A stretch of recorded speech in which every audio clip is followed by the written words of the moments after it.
লোকটা এসে বলছেন, ওগো উবাইদুল্লাহ ইবনে জিয়াদ, আমি ছাড়া কেউ ইমামে মুসলিমকে খুঁজে পাবেন না। পাবে না? বলল না। বললো যদি আমি খুঁজে দিই টাকা দিবেন? তো বলে হ্যাঁ দিবে। কত দিবেন?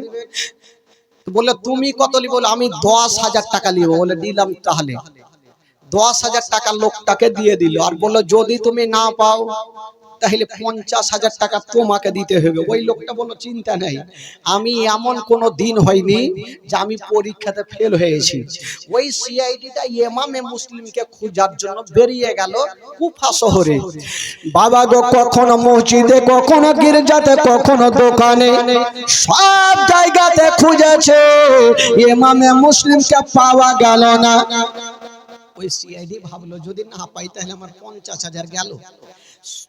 ওই কুফা শহরে জুমা মসজিদে আছে, ভাবলো জুমা মসজিদে যাই। গেল।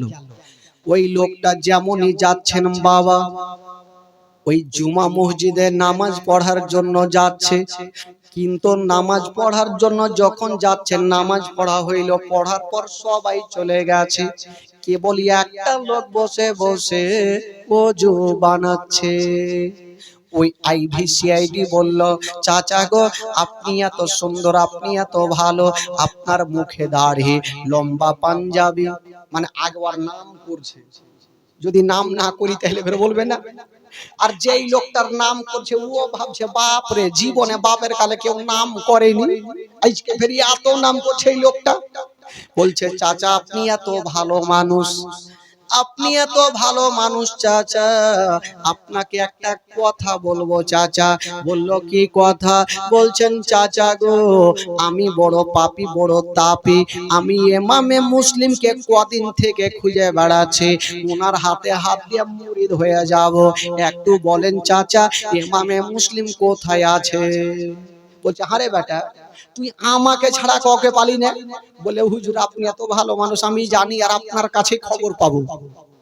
ওই লোকটা ভাবলো আমার নাম এত করলো তো যাকে বলে দিই।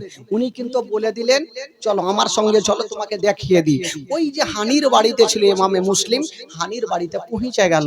যেমনই পৌঁছে গেল, আইভিসিআইডি 10,000 টাকা নিয়ে গেল আর ইমামে মুসলিমের কাছে পড়ে গেল, পায়ের উপরে পড়ে গেছে। হুজুর আমি বড় তাপী, বড় পাপী, আপনার কাছে আসলাম, হুজুর আমাকে মুরিদ বানিয়ে দেন, আপনাকে এত ভালোবাসি। ইমামে মুসলিমের মনের মধ্যে কোনো ময়লা মাটি ছিল না। বাবা গো, ভাবলো এত সুন্দর লোক আমার কাছে এসেছে, ওই লোকটাকে মুরিদ বানিয়ে দিল। কিন্তু ওই লোকটা বাবা চতুর্দিকে দেখে নিল, কটা জানলা ছিল, কটা দরজা ছিল, কটা বাড়িতে লোটা আছে, সব কিছু দেখে নিল। এবার দেখার পরে উবাইদুল্লাহ ইবনে জিয়াদের কাছে পৌঁছে গেল। উবাইদুল্লাহ ইবনে জিয়াদের কাছে গিয়ে বলছেন, ওগো উবাইদুল্লাহ ইবনে জিয়াদ। বলে কি হলো? পেরেছো খবর নিতে? বলে আমি আগে বলেছি আমি ছাড়া কেউ পারবে না। কোথায় আছে? বলে হানির বাড়িতে।